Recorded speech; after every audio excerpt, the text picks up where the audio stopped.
welcome back to episode 14 of the Slowest Fast RC podcast. We're almost at 15 episodes. We're going to have to do another giveaway, and Shane's going to have to glue more tires or something. uh, on today's podcast, we got some current events to go over, or upcoming events to go over. I have a couple hot topics I want to talk about. Taylor, what would you like to, what's going on your list?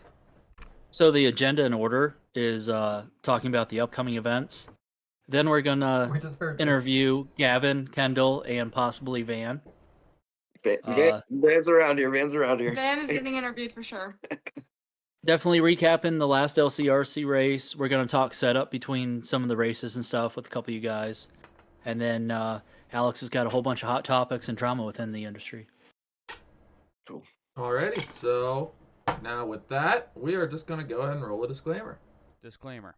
You're about to listen/watch a podcast hosted by a group of friends who tend to use vulgar language and profanity, and also enjoy pounding adult beverages. Viewer discretion is advised. Lastly, we may be making some bold statements. All views and statements made in this podcast do not reflect the views of any sponsors, guests, followers, or any supporters of this podcast. So be cool and don't get offended. Thank you for watching, and we hope you enjoy.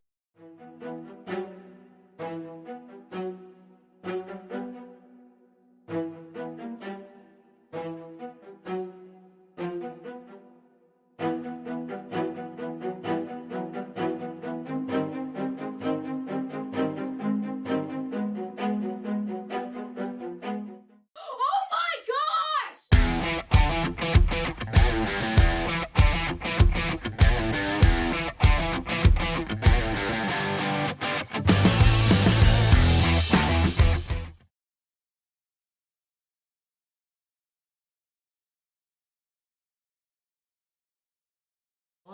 And we're back. So, I'll go ahead and start out and just get the upcoming events out there. So, next weekend, well, I guess it'll be this upcoming weekend when the episode drops, at Pit Stop Hobbies is the Dog Days of RC Gen Z sponsored Spring Bling Cash Race. That's going to be a good time. I'll be on the mic out there. Nice little, smaller 8 scale, mostly 10 scale track. Going to be fun.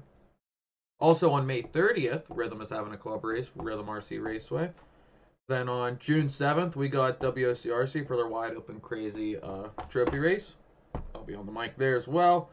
And then June 8th, down at 412 RC Complex, they're having a benefit for our buddy Bill, big in the industry, works at our sponsor ACS. He's having some medical things going not so good, so we're doing a benefit swap meet for him. $20 a table, $20 for open practice. That's just gonna be a good time for a good cause. And June 14th, we got Race at Adrenaline, a part of their Summer Point series. And then also on June 14th, we're back at 412 for their next trophy race. Anyone else have anything outside of that you guys can think of? Everything? Okay. That's what I got for upcoming events. Give the floor, Taylor. All right, we're gonna recap the last event that we all been to, every one of us. It's LCRC Northeast Showdown. So I got a whole bunch of bullet points, and we can break it all down together and stuff. So the event had a new record again, second event this year, we did? second time breaking the record. Nice. 345 entries. I might be wrong at this, but I think 329 could have been 339 339. was Okay. previous, yes. So it was kind of cool to break the record because everybody knew it was going to rain. We knew Wednesday that there was a good chance that our bonus day that we have of testing on Thursday was just going to be canceled in the entirety, which it ended up being. It was a pretty nice day. In the middle of the day, it got to like 85 degrees or so. So for me, it was a good opportunity. Glue tires, spend time visiting people and bullshitting. Yeah. Then Friday morning, we got to work on the track. Gary, Vin, Manchanda, and a couple other people for volunteering to help work with the track that day. Got back up to around 85 degrees and sunny. It was a pretty good day of qualifying. Then we ran up to about 7:30, I believe, and then we got some more rain. So it kind of canceled. We were going to run late practice till 9 was the plan, but ended up getting canceled a little early. So Saturday morning, got back to work on the track, fixed it, and we were actually just about ahead of schedule because it went by pretty quick. So we ended up running a latecomer practice and bonus open practice for about 2 hours in Saturday morning. And then we ran 2 6-minute qualifying rounds. And towards the end, I'm sure Alex could touch on, got a little bit of rain. We had to rerun a couple full heats, both truggy and 40 plus nitro buggy. Sunday, perfect weather. And Alex was our announcer. Alex, Davey were announcers again. Did a great job. Thank you. There's some of the bullet points and stuff I got on that. You guys want to just touch on any other bullet points and stuff for the race? I think rain is the biggest bullet point to touch on, and just how well everyone handled it. Like between, Kevin and Krista doing the thing with the blue crew and just always taking care of the rain, and all the racers for keeping with the program, even if we had to pull the cars off and wait 5 minutes, because we had to absolutely stop when E-Truggy was running. We had to stop the A sort 5 or 10 minutes. We basically got like a 20-minute break out of the deal, enough for me to eat my smorgasbord I got handed when I walked off the stand. Thank you, Turn 2, and everyone that helped out with that. Delicious. But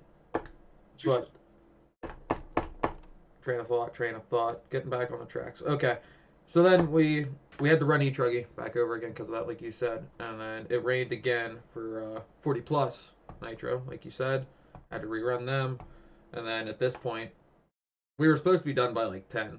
I had a set to finish like 2 hours ahead of schedule, and then kerfluffle. 11:29:52. We still finished 10 minutes ahead of the timetable, even with running 8 extra races. And it rained for Nitro Truggy too, I believe, but it rained right at the end of it, and they were satisfied, so we didn't have to run them back. Thank you to those racers, but yeah, huge shout out to everyone at the event for just humping along with the program and keeping up with it. That was very cool, but that's my biggest bullet point. Mike, you got anything? Not really, other than the fact of it's nice to see that there's not the entry count right at LCRC even with all the rain last two events, but outside of that, no. It's uncanny how any of that is possible. Like, it's just seeing it happen. Speak up a little bit. I can't. Well, I'm speechless in a sense. Like, just seeing that. Any other time we had rain delays at like 412 or at WO or something, it's like everything's done. Oh, like, dude, if it rains at 8 a.m. at WO, done. Yeah, we're done. We're going. Okay, 10:30 a.m. like Kevin's aside, watching but... the sky. 10:31 stops raining. Here comes Kevin with the puddle pumper 2000. Right. Like. And then at 11:30 we're turning laps. Like it's fucking magic. It's something to behold that all of that is possible. It's nuts. I'm still taken aback by it. Let's go into interviewing our guests. So, Gavin, do you want to introduce yourself, and Kendall too? Kevin. You gonna go ahead? I almost called you Kevin. Sorry. No, you didn't. Almost, you did. I'm Kevin, one of the familiar faces you'll see in the hobby shop at LCRC. Most likely working amongst Krista. I'm definitely really appreciative of the crew there, and it's really fun getting to work with everyone and getting to talk with all the racers every weekend. I feel like over the years I've gotten to know so many of you guys, and it's definitely fun getting to know you guys, and especially starting out this season every April, seeing you guys after a long winter and just getting to know everyone. And yeah. You? What's up, everyone? I'm Gavin. One of the X-ray guys you'll probably see pitting up front. Usually, a majority of the X-ray guys are pitted up at the front of the building where kind of like the patch of that concrete is up there. So, what was that? Cool Kids Corner.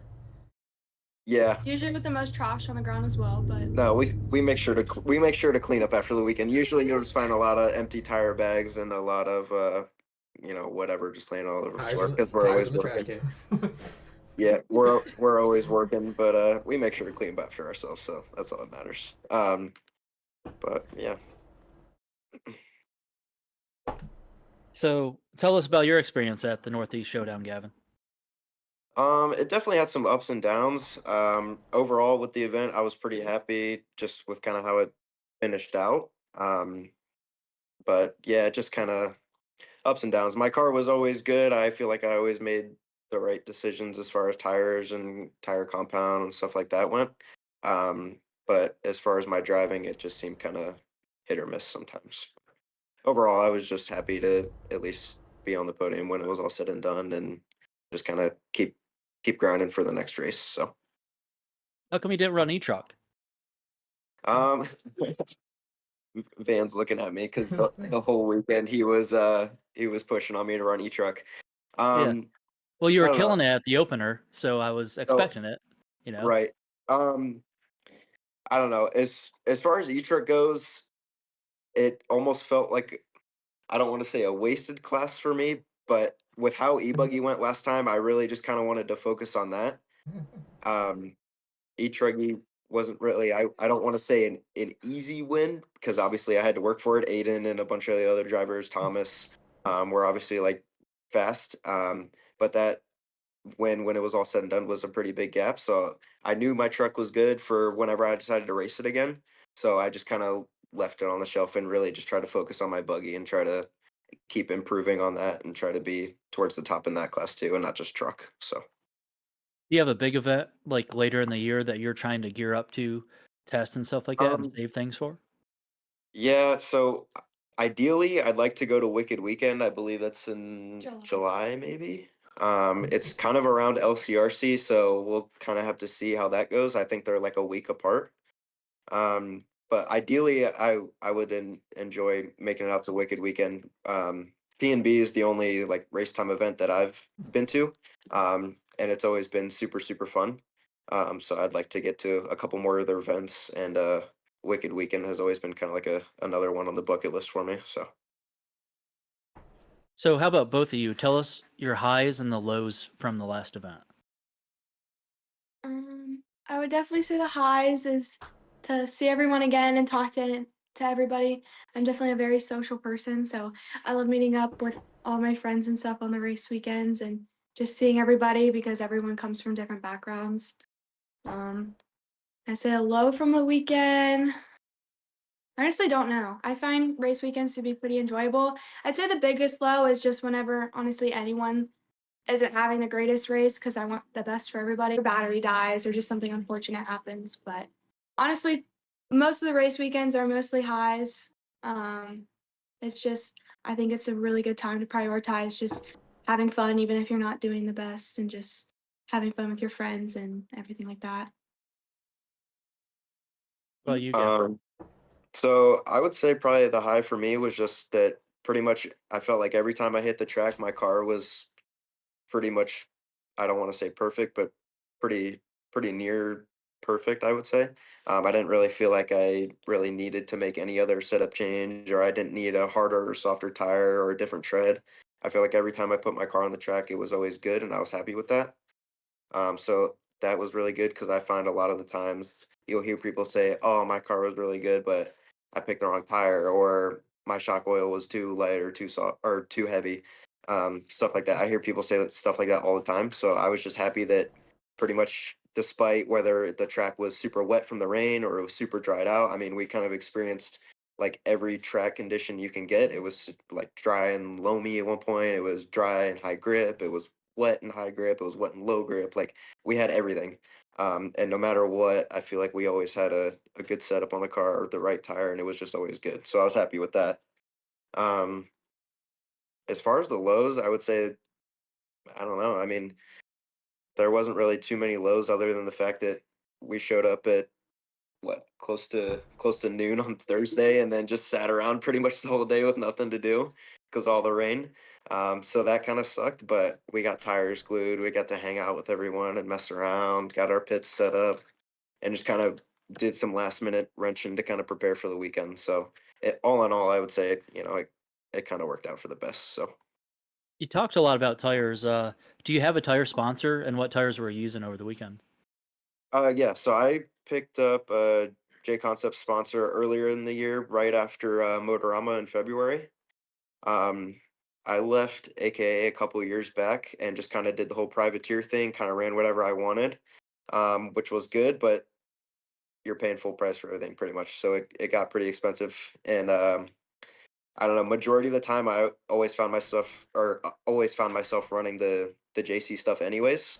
So it just kind of made sense, here and there I might run a Proline tire or whatever, but to give that up and to get, to save a little bit of money to run for JC, I was happy to be able to do that. As far as the weekend goes, I think I ran for qualifying and for the main, I ran double bars pretty much the whole weekend. In practice, we ran a little bit of reflex, a little bit of relapse, just kind of played with those. I really didn't get to run double bar in practice just because I didn't really feel like the track was ready for it. And then we go out for Q1 on Saturday, and the track was super hot out for one. It was pretty dry. It was pretty high grip. So I think I ran blue double bars for that run, and they felt amazing. And then I think I ran green at night, and then I ran blue again for the main on Sunday. So it was pretty much just double bars for me, pretty much as far as the racing aspect goes for. Good deal. Kendall, do you want to tell us how you got involved with LCRC? Yeah, actually. So it's kind of a fun story because I think I was 5 when I started going to LCRC, somewhere around there. Yeah. And yeah, It's in there 4 Yeah. times. I honestly, I grew up just kind of like hanging out with one of Kevin's older daughters, and always just, I mean, Ethan was young racing. He grew up racing there. I have an older brother that raced there. But yeah, some of my best childhood memories are from there. I remember one time me and one of Kevin's daughters went out in the back 40 to play in mud, and it ended up being I like cow the air poop. quotes. Yeah, it was cow manure. And so I remember when we got back, Krista and my dad literally had to hose us off. But yeah, so I grew up with a lot of memories there. It's always been a great time. But I think I was sometime in middle school, I think around 8th grade. I showed up one race weekend there because I hadn't been there in like 2 years and kind of missed it and wanted to get back in weekend. So I asked Krista, I was like, hey, like, can I help you in the hobby shop? Because when I was little, like my favorite thing to do was be a cashier for some reason. And so I asked her if I could help her, and it kind of just all started from there. I helped her that weekend. I loved it. Came back the next race weekend. Started selling tickets with Cheryl Miller. So I learned all my ticket selling skills from her because she's definitely one of the best. And then, yeah, it honestly just started from there. I just kept coming back for all the races. I had a lot of fun. Just really got to know everybody and just kind of really fell in love with the environment there. Have you ever played with toy cars and raced around the track or no? Yeah. But you could ask my dad. It was pretty brutal, for his bank account and for the marshals. So, um, yeah, I had my own paint scheme and everything. It was like neon pink and neon yellow, I think.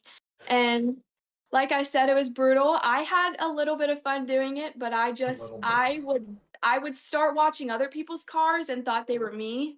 So I thought I was doing great. Meanwhile, my car was off the track. Meanwhile, that's the whole point of your own paint job. Look at that one. That one. See, the Yeah, neon that pink one. one. That one The goes up. really bright one. Yeah, I don't know if any of you guys remember, but Kyle Barton, one of the locals, his dad was amazing, and he used to always marshal me, and I gave him a workout because he was always running across the track to marshal me. But yeah, I did it briefly and very quickly switched to dance, and kind of stuck with that for a few years. RC just didn't really click with me, I guess you could say. It didn't get passed down to me from my dad. So Gavin, going back to you, what's one of your career highlights so far in RC racing? Yeah, I would say Motorama this past year was pretty good. There was a lot of pro guys there, obviously. So to be in both buggy and truggy AAA mains was really cool. Because once you're in that main, anything can happen, and we kind of saw that with multiple of the top guys. Mhm. There was obviously a lot of fast guys, but Mayfield and some of the other techno guys that are really quick. We kind of saw like one crash would set you so far back because we were all fairly close. So kind of running with those guys as they were trying to work their way through the pack to kind of get back up to the front and trying to keep up with them and run the same pace as them. I would say that was probably one of my career highlights, just getting some runtime in with them and kind of being able to compete a little bit. I think I tied with in points after the AAA mains were done in Buggy. I think I tied with Heckert and Drake in points. And I ended up losing both tiebreakers, but I was still happy to just even be, in like consideration to be up there within the top 5, 6 guys, considering those guys are paid to race. So I was Right. happy with that. So that was probably one of the biggest career highlights for me. So Yeah, you kicked ass at that event, man. That was good. thank you. For sure. Yeah. And anytime you get to rub elbows with like the actual pro ninjas, I bet it's sweet. Yeah. Even Yeah. just Right. like, For sure. So, what's one of your goals that you have in RC? Like, are you trying to win a certain event, anything like that? Just become professional in RC, get paid, or what sort of goals do you have for yourself? So yeah, I don't know, that goal of mine to always be a pro guy or to always get paid and have a salary was always a goal until probably maybe like 2 years ago. Of course, if you can turn your hobby into something that you're paid at and turn that into a profession, I mean, that's what everyone wants. Everyone wants, something like that, I feel like. But in RC, it's a little bit different because I feel like once you get to that certain age and you have to retire, you don't really retire with a whole lot. Those companies don't really give you like a 401k and like stuff like that. Like Reality. adult right. So now, like I told Taylor today, with me graduating today, I'm kind of more focused on my life with college and getting a job. And so RC is still and will probably always be a hobby of mine that I'll enjoy. I'm super competitive, so I'll always want to win. I'll always want to be at the front. But I've kind of gained a sense of reality that that's not going to be a job of mine or something that I'll get paid for, really. So Congratulations on right. graduating. So what are you gonna Thank you. try Thank you. to be when you grow up anyway? I'm reality. going, I'm going to school for mechanical engineering. Ooh. So ideally We'll be something driving that his I cars really, in 15 years. yeah, ideally something like that. I'd love to work in some type of motorsport, whether that be like F1 cars or NASCARs or dirt bikes or something like that. Just designing parts for really anything that involves the cars or the bikes or anything like that. Designing things that will make the drivers or the riders go faster on the track, stuff like that. So And that's a very like logical career path too, because one I don't know if you remember Dan Klein, when he did some sort of engineering, I don't know which specific one, but he went and moved to Ohio. Well, you're in Ohio too. He works Yep. at the Honda factory as an engineer, and Mm-hmm. he is also a pick guy for the Hart Race team, for the factory Right. team. So he's always and he's starting to drive, like, do the endurance races with them too. So he's just fucking living his dream. So like Right. it's attainable. That's not too far fetched. Like that, I feel like that Right. is way not easy, but makes more sense doing that than trying to do the thing we all want to do, than try to make a career out of the hobby. But so yeah, good for you. Good for you. Indeed. Look what we're doing. Yeah, look at what we're doing. I got a question for Kendall, and it's going to be a tough one. Okay. So, when Gavin and Ethan are both racing, who are you cheering on? Oh, I got asked this. I think it may have been you that asked me this at Motorama too. It was, but now I'm asking you live while we're recording. Honestly, speak I closer to don't the know. 'Cause either way, I have to hear both ends of it. Like, like I said, I just like. I'm not gonna say I wish one would win more than the other, but I just hope that it goes well for both of them. Like, I just hope that each of them walk off the stand and think, I had a good run. Like, there could have been some spots where I could have done better, or I could have done this a little better on my car. But like, at the end of the day, as long as they're both happy with their run, like, I understand, like, but like, I think at the end of the day, you should just be happy and have fun out there. So if I were to choose, I honestly, I don't think I could. As long as they're both happy, I'm happy with the end result at the end of the day. So Aw. Yeah. That was Like, the most politically correct answer. Okay, now said, now that we got that out of the way. I gotta live with two of them, and then we talk all the time, obviously. If so they it's were just in like, an ocean and you either had way, one I'm life gonna hear jacket. it. Hanging off a cliff. I'm joking, of course. So another question for Kendall, and this is for advice for people that come into the LCRC in the store. Okay. What are things that people do that you appreciate they do? Whether it's like introduce themselves like while you're checking out because of the whole point system and stuff, and say who they are, so you're not just staring at them. I love Things like that. Yeah, I like when people when new people come. I like when your run's going bad. I like when people don't take it out on me and Krista, because I mean, like, we're already dealing with a lot. I know she would agree with that as well. Like, no one has any idea how much is going on behind the scenes to keep that event going, and obviously I'm just at the counter, but Kevin and Krista do a lot to keep things moving as smoothly as they do, and that's why no other tracks function the way that LCRC does. But I really like when people come in with that enthusiasm and whatnot, because we do deal with a lot throughout the day, and we do deal with a lot of attitude, because I know you guys know you have a bad run, you get grumpy and you may not realize it, but that grumpiness definitely does portray off of to the people you're talking to. So it's nice for people to come in with good energy, because I feel like that really wears off on us as well. So I think overall that doesn't affect Taylor because I've never seen him not have a smile on his face. I was gonna say, like, he definitely he's not one to ever be grumpy. I know Toby Hampson, I say he's grumpy all the time, but he's You're never right. really. You're right. They're like yin and yang. One's always It's just smiling, Yeah. one's always got I will He comes continue- off as grumpy, but it's just the way His he's nickname like- is now Grumpy. Yeah, I will continue to pick on him for that, but he's not. He's fine. But there are some people that come in and give us a tough time, and it's just like sometimes I throw niceness back in their face, because that really stumbles them when you give them that kindness back when they're rude to you. But yeah, I don't know. It's just annoying, because there's a lot of times where, like, we'll genuinely be trying to help you and people just don't care. They just want to continue to be rude. So yeah. People suck. And Right. Yeah. piggybacking off that, Yeah. what are Yeah. things that that Alex guy. yeah. I was gonna say, what are things people do that you don't want them to do, and you can't use just being mean and rude? Bring your transponders in, please. Like, guys, they're right in your car. Like, you know you're gonna need your transponder when you sign up. It's not that hard to have it in your phone. So bring your transponder numbers in, and please don't come in with your car and say, "This is broken, I need a part." Like, That's me with Uncle Mike. Fix it.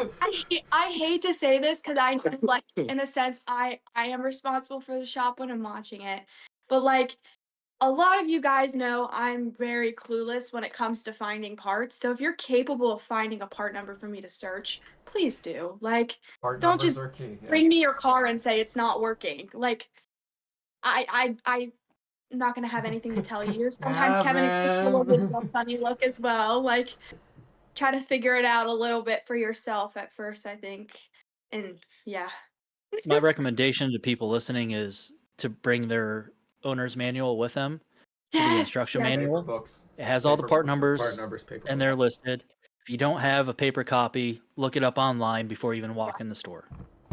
So For sure. And Yeah. It helps out transponder wise, take notes. Yeah. I Or don't know if it's gonna focus. There we go. There we go. Enhance. Yep. Yep. Yes. They're all there. I actually have that too. What's that? Yeah. I It's noted super, They're all super- contacts on my transponder phone. number. Yeah. It's You- crazy you how saved many him as people come in. contact. Because I saw Tony and I'm like, wait a minute. I had mine Yeah, actually they're has a little they're note. just titled transponder, whatever. Yeah. Yeah, I have an actual like notepad thing, and I typed it in there, so now he has his contacts in his phone. And then like my e-buggies had the same transponder for 10 years, so Nice. yeah. You should know that one by heart. I was by gonna now. say you can also just never change them. And 803-8416, I think. Yeah. Okay, so I'm going to I'm enter not that looking at it. transponder in It's on like, my he's like a e-buggy, police officer knowing the 803 serial number Sorry, of his sidearm. 803-8415. I was off by one. 841. yeah, let me write this down. That is how I get in the A main. Right there, the magic number. Well, you run the computer. I think you know how you can get it. So, Gavin, if you could speak to your younger self when you started your RC career, what would you tell yourself so you could have progressed faster than what you already have? Stop focusing on the hot laps. Stop trying to hot lap every single lap and just slow down and focus on your consistency. That's something that I still struggle with today. And it's something I still tell myself today is to just slow down and to just click off clean laps. Because why? Because if you look at the end of the day, Because why? the top guys, they just click off clean laps. You don't see those guys crashing or blowing turns all the time. Like, you watch them run like 45 minutes at DNC and they maybe crash 1 or 2 times, and that's like the hardest track that you could possibly run on. So yeah, that's something I still struggle with. Even when I'm out practicing at LCRC, to just slow down and just click off clean laps and to stop focusing on how fast I can run. Because why? Slow is fast. Because slow is fast. I need that overlay so when they See, say when, now that when we get people, when we bait guests Speaking of into hot laps, saying it, Gavin, we need, like, you ran a confetti. string of low 35s I seen in Balloons. e-buggy. Which is not very slow, Gavin. So your theory is bad. So The problem is the problem is I clicked off plenty of fast laps or some of the faster laps that the main may have seen, but when you're backing it up with a 38 or a 41 or something like that, it doesn't work in your favor, unfortunately. So how much time does doing the Gib thing save when you jump the pipe? honestly, after I screwed that up at the opener, I really didn't do it too much. I broke it out sometimes maybe to like make a pass or something along those lines, but I didn't really do it like every lap in a qualifier. One, because I was too scared to get docked lap again. But two, when the track is as high grip as it was, when you're jumping that turn, if you blow it too wide, you get out into the fluff and you miss the line. Yeah. So that really doesn't save you too much time. The window is is very small to get it right. When you're jumping that double normally and you're staying to the pipe and you're staying in the line, you can go like wide open through that turn because it's so high grip. Whereas if you blow the turn, then you're out in the fluff, you got to get back in it, and you don't really carry any speed. So when the track was a little bit lower grip and there wasn't really a line, then maybe I would say it's probably quicker because you really, you can land wherever you want and it's all the same amount of grip the whole way across the lane. But when it's higher grip and you have, a foot or two of line, you got to stay in it. Otherwise you're not going to be competing at the top. So in your opinion, Gavin, between the opener and the Northeast Showdown, what was higher grip to you? I would say this race probably had maybe a little bit higher grip. I just think the track, obviously, the layout didn't change, so it was run-in more to start. Even when we started on Friday with practice, it was already fairly good grip. It wasn't really like crazy loose or crazy loamy. Kind of like what we saw on Thursday at the opener. The track already obviously had a lot of run-in laps. So I would say by the end of the weekend, it was probably a touch higher grip. I would say, even though it was maybe a little bit colder. Did anybody make it onto harder compounds in the last race? I was on blues blues. and stuff. Oh, I heard of I a know couple people that running were running. Yeah, I was gonna say there was a couple of people running A2. Yeah. Wow. A few of the Nitro guys, like in don't the quote me opener, on I mean. this, but I think Schreff was on A2's pretty cooked too. Yeah. At the end of the opener? race, he was wheeling that No, thing. the last race. No, Well, the I was last saying, one. I'm sorry, Dave. Oh, okay.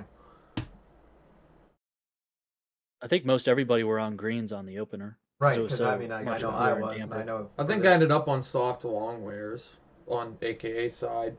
Not saying they were the ticket, but I liked them, That's where you're wrong. Which, oh my God, Alex is wrong. I do it every day. Nothing. Yeah. He was wrong a lot today too, so nothing's changed. Yes.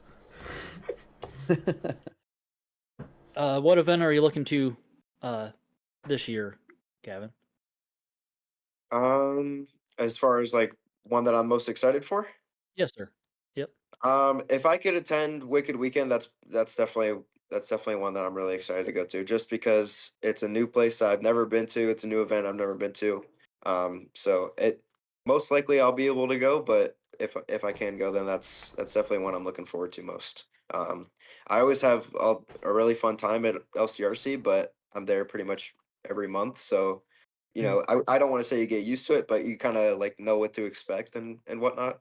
So I always look forward to going to a new track or going to a new event and just always learning, because when you're going to a new track like that and whatnot, you're always going to be learning. You're always going to be expanding upon setup and your knowledge of your car and whatnot. So yeah, I'm What looking other forward to that. tracks do you travel to within the region there, Gavin? So locally, we really don't have a whole lot. We have Medina RC Raceway, which is probably about an hour from my house. And that's just kind of like probably my local track, I guess you could You can say. go hang out with Les. We run there a little bit and it's fun. But it's not like anything crazy. Another track is probably Browns RC Raceway. They host like the X-Ray Challenge every year in either like June or July. That's always a really fun race. Usually ends up being a pretty big race. Past couple of years, we've had Jared Barden come announce, and that's always great. So that's probably like one of my favorite tracks to attend. That's like close to me. That's about a little over an hour. And then as far as indoor racing goes, we really don't have a whole lot.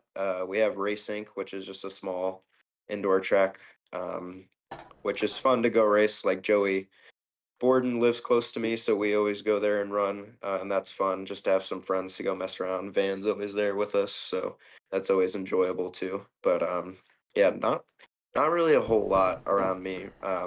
So I always look forward to the weather being a little bit nicer, so we can go race at LCRC again for sure. So Now, I was going to lead into some setup questions and stuff like that. Did you guys have any more interview questions straight directly that weren't like setup related for Gavin and Kendall? So there's no racetracks in the other direction at any. Like Kentucky, I mean, I don't know what part of Ohio he's in. Like, if Medina's Michigan? an hour away. I'm in the northeast part, kind of like Akron, Canton area. Okay. So we really don't have a whole lot. Like, I mean, you can go south to like Kentucky where you have like RC Arena and stuff like that, which is a newer track that's opened up that's indoors. That place looks pretty cool. It's just like 7 hours from me. So I So what's like unfortunately LCRC, like 4? LCRC is about 4 hours for me. So yeah, I haven't made it down to RC Arena.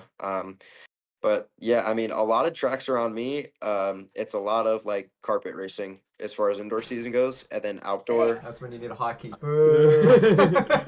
I really don't get to race a whole lot of outdoor unless it's LCRC, just because, like I said, there's really not a whole lot besides Medina, Right. Browns. That's about it. So Do you run 10 scale, Gavin? I dabble Yeah. a little bit. I don't really have a car. It's just whenever my mechanic van is like, "Come on, you need to come race. You haven't raced in 3 months." So then he makes me go run a 2-wheel buggy or something. So this year I did my first like pretty big 10 scale race, which was the Clash of Champions, I think it was called, at Hoosier in January. So that was my first time really running on like a high grip dirt track. Other than that, it's pretty much just been carpet. So that was fun. I enjoyed it. It was tough because it, like I said, never really run on anything like that, and just kind of showed up to the event and just sent it pretty much. Oh, yeah. But it was fun. I raced the open class. I didn't run like the pro mod class or the pro stock class. I just ran the open class. And it was fun. I enjoyed it. So I'd like to get back there maybe in the winter a little bit and mess around again, because that track is obviously super sweet. We just saw the nationals there and whatever. So it was pretty cool. I enjoyed X-Ray it. For sure. double national champions again. Yeah, Hey. X-ray throwing Didn't they down. get like 5 championships That sounds at about Nats right. or something? Yeah. You know what that means? I think that deserves a What? Never mind. Oh, there it is. I think that deserves a pose. Where is it at? Oh, he's not even wearing the hoodie. It doesn't need to. Can you superimpose it on him? Can't do the thing. There it is. There it is. That's only for the factory guys. Only the guys that get the confirmation posts on Facebook get to cross their arms like that. Oh. Well, we're doing our own confirmation. Yeah, we're doing our own damn thing. You are confirmed to be going places. Doing things. I got a quick question for this kind of goes for the crowd, but specifically for you, Gavin. With your comparing buggy and truggy, because I don't race truggy. I raced it like maybe 6 times when I had one, but I often hear the adage of the truggy can hurt your buggy game, like how different you drive it and the style of driving that the truggy requires or takes hurts you with how you drive buggy.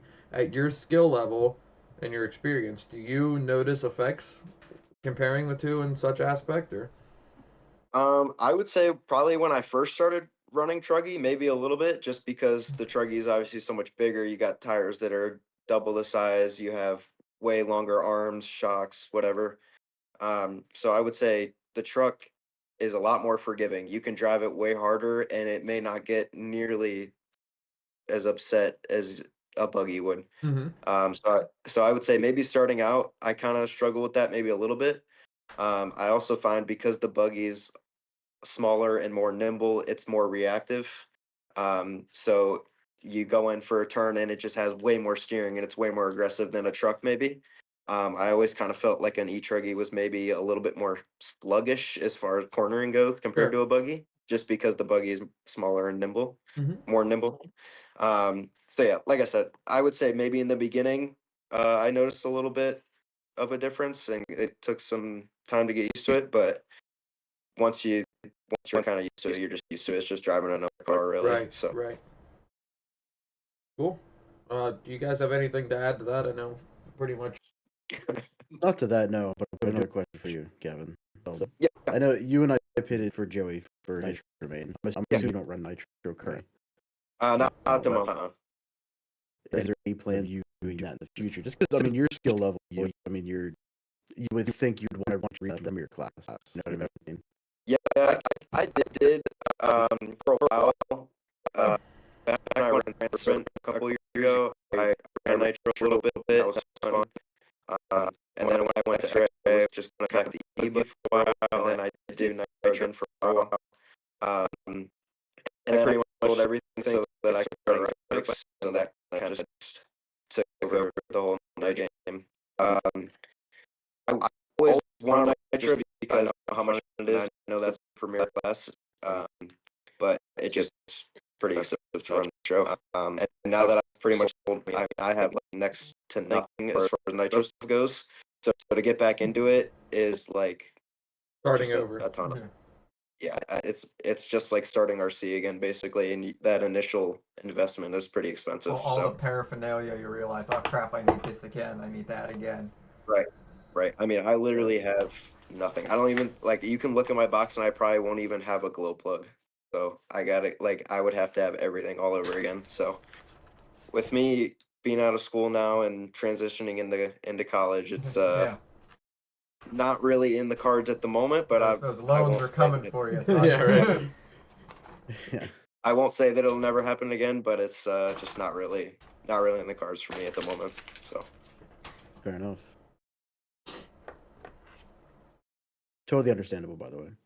Yeah. When I sold my Nitro car a few years ago, I kept everything except for the chassis. Yeah. So if I wanted to get back, all I have to do is buy a chassis, and I'm good. Yeah, and that probably would have been the smartest thing to do, but dirt bikes. I enjoy my dirt. I enjoy my dirt bike, so it's it was a trade that I was willing to make, and I'm happy with it. So I enjoy it. Annoying having. You still ride, Kevin? Hobbies. Sorry. When I can, I enjoy. I do pretty much all track riding, so I enjoy going out to the tracks when I can and messing around. So. Did we need a cut for a bathroom break from Uncle Mike? Did he say he was going? DoorDash just showed up. Yeah, he did. We had to skip Fortune Star. Oh, if you guys went? No, we skipped it because it was like huck down 4 plates and still the transition and the dessert. That's not So happening. at this point, the editing has happened, and now we're just bullshit. It's all content. Oh, you skipped dinner, Alex? No, well, I had half of my breakfast burrito from Sheets, so I had a lukewarm breakfast burrito, and it was still delicious. So I did By eat. the time he gets back, I'm And gonna then have I'm, to pee. So. having my main course right now. You say you have to pee? I said by the time he gets back, one of us will have to. Well, I'm good. We can keep rolling. Yeah, I was gonna wait till Mike gets back because I had a question for the whole group. Start going into some setup stuff. Okay. I'm pretty solid on the top of it. Well, you helped me because I couldn't remember. I had a brain fart when I went into the store. I was like, "What are the size of those clutch bearings again?" And then you rattled off the number. 5x10x4 TKO. Yep, and then you knew. Of course, she sold you the. They're 32.50. Of course, she sold you the TKO bearings. You couldn't get any more expensive than that. Well, that's what Kevin tells me to run anyway, so that's what I'm gonna run. Yeah. So, and And the I don't Protect care. ones You are know. rubber seal. Also, I anyways. change mine after every race. I know is what it is, but Oh. The school of Uncle Mike has taught me that.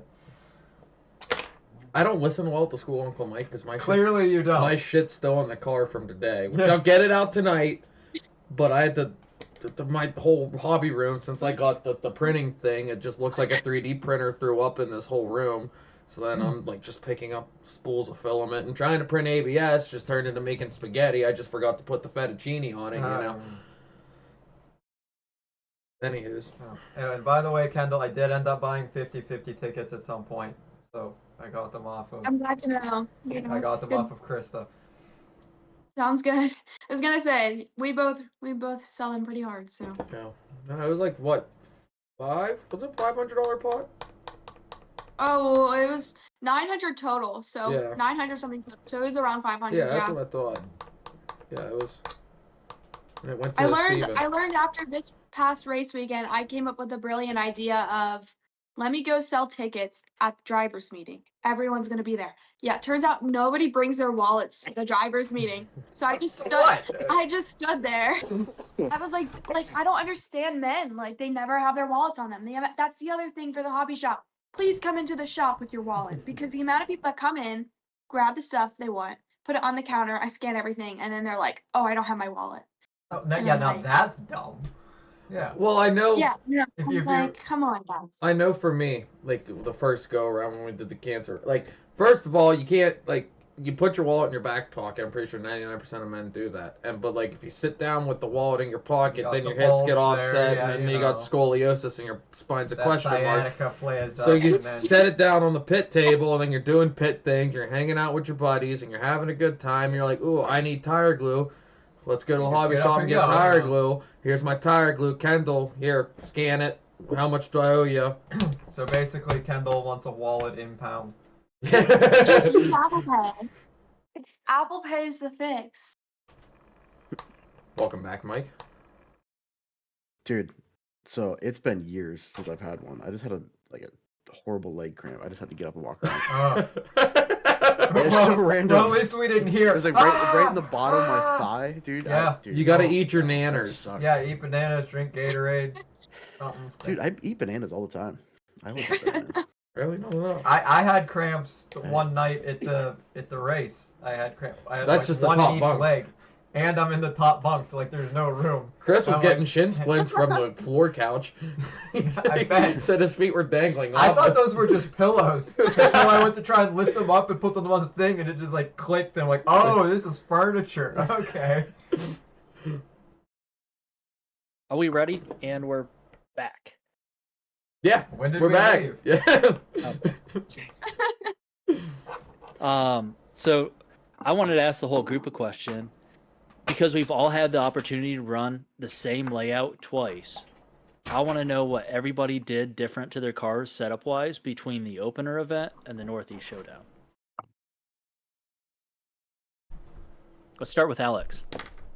Me thinking. Well, for Alex's, you should ask me. 'cause Yeah, I worked on it. Mike. I know, I'm just putting him on the I hot made seat. Mike work on my car more. No, going into the event. What did I do? Well, what I did before I arrived was I did the pill change in the front to get more angle out of the front end to help the bumps, take a little steering away. Oh, kick up. Yes, that thing. And I did I did maintenance, surprise. That is something. That was pretty much all. I didn't make too many changes prior to the event. And then handed my car to Uncle Mike. Mike, you can fill in from there if you'd like. So his camber links in the front were in the wrong positions, as in they were both in different positions. So one So was doing how something did different than the other. that get missed from the last race? Still when got we like put it 8th overall in on first the round. Whatever. setup Yeah, station? Alex still didn't set his droop, so it made sure that was good.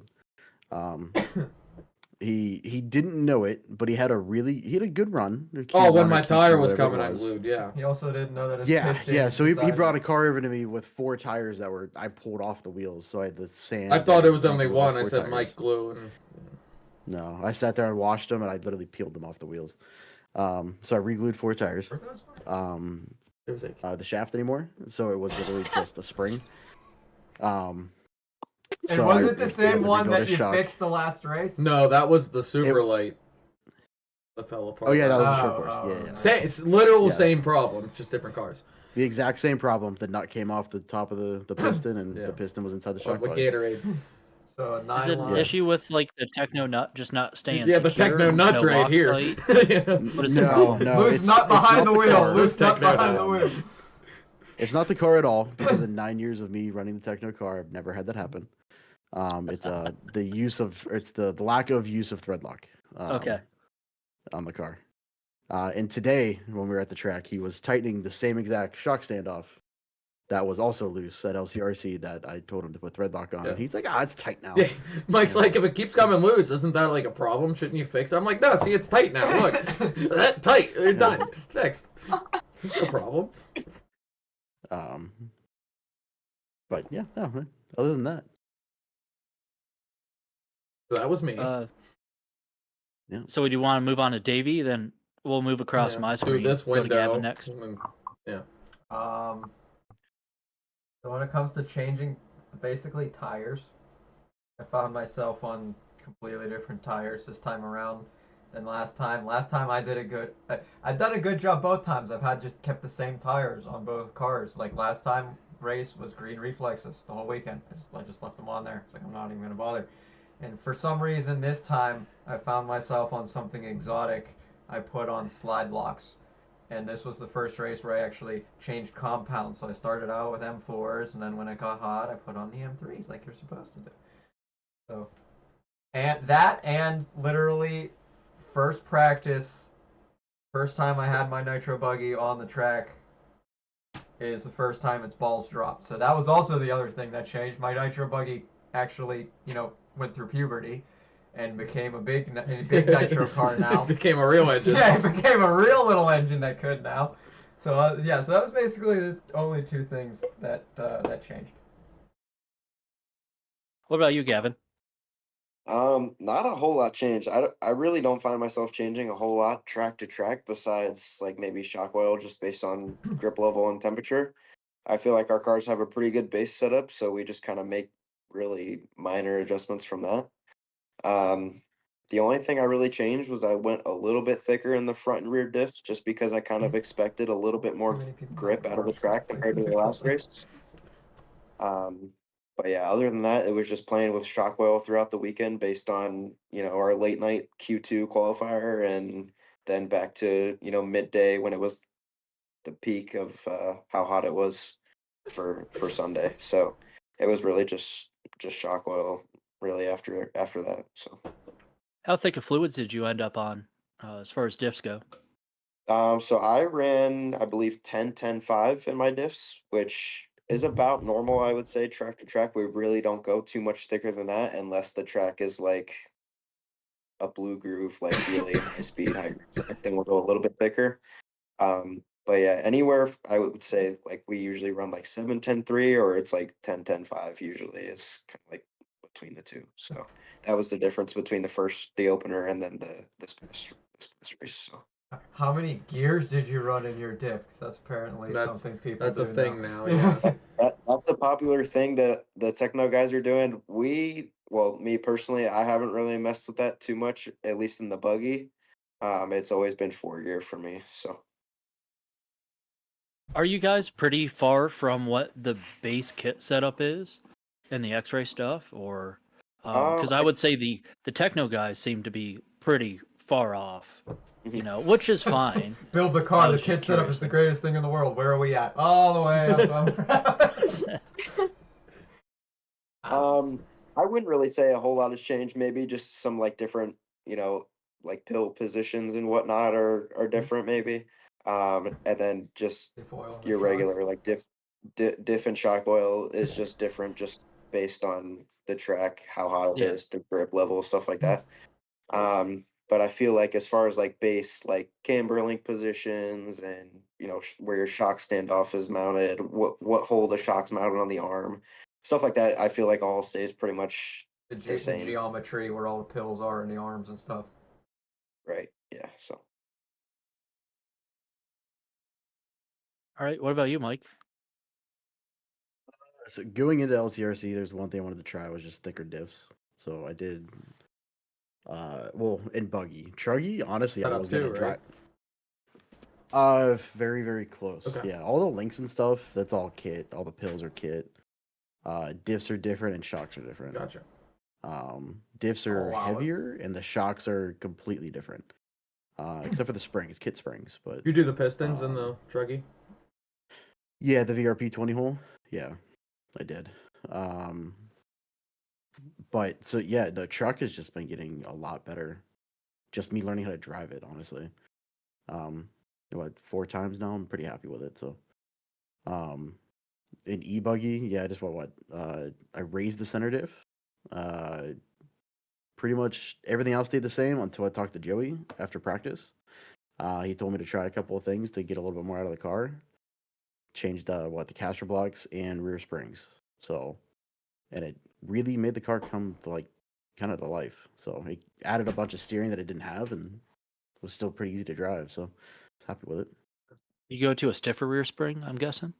No, so just a longer rear spring. So I was on the full short 73s and then went the 76s or 78s, whatever they are. But I can't remember. But it's 45. Yeah, there's like 4 different spinning sizes. records over here. There's 3 different sizes for all the different colors. And then there's a low frequency side too. Oh Jesus. Yeah, those are older. Are there progressives too? Do they make progressives? No. Well, someone does make a different adjustable collar that you adjust onto the collar, and then this collar adjusts. That's like an old Proline thing. That's all. I'm just stating more snake oil. That's all. Anyhow, Didn't really change a whole lot. Taylor. So nitro buggy, I didn't change a whole lot because I was just breaking the car in, and I didn't want to make a ton of adjustments. I did thin out the sway bars because I realized I was running pretty heavy sway bars. I was running like a 2.4, 2.7 combo. I ended up going down to a 2.2, 2.4.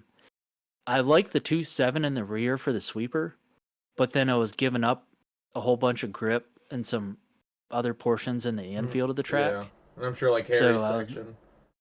Yeah, and a couple like the 180s and stuff, and a few spots like Gibler's corner is what I kind of nickname it too. When you jump that lander, you got to be a little easy on the throttle. You can't rip it too hard, or at least in my combo, or else the rear end will step out just a little bit. So initially, at least right after you land it, and I noticed with the 2.7, it made it a little bit difficult there, a couple spots. So going down to a 2.4 kind of helped with that. Then in truck, I took kick up out of the front, because it's not a bumpy layout by any means, in my opinion. And then, if anything, it kind of helped keep the front end a little bit more planted, going through the sweeper, in my opinion. And I would say actually out of both cars, I took a little bit of rear droop away, because it's not a whole bunch of jumps or big bumps or anything like that. I mean, we did have the ant hills, but the cars were pretty planted, in my opinion.